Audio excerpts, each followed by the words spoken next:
Masuki arus balik lebaran di kawasan Posko Jerambah Enim 2, Kota Muara Enim, kondisinya masih terselit lengang sama lancar. Diprediksi kepadatan lalu lintas bakal terjadi 2 hari ke depan.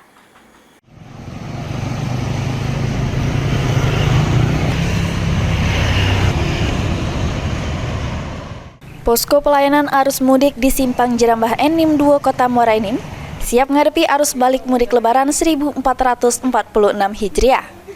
Ini arus lalu lintas kendaraan masih terselit lengang.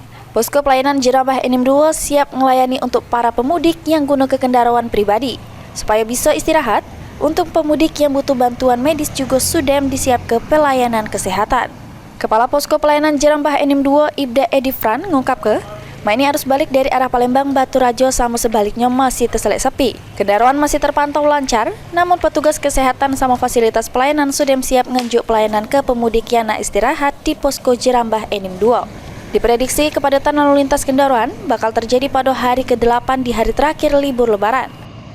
Rata-rata perharinya mungkin sekitar di bawah 20 kendaraan.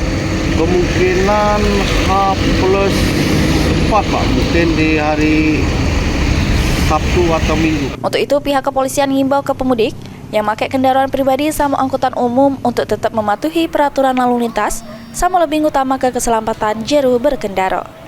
Mardiansyah, PAL TV.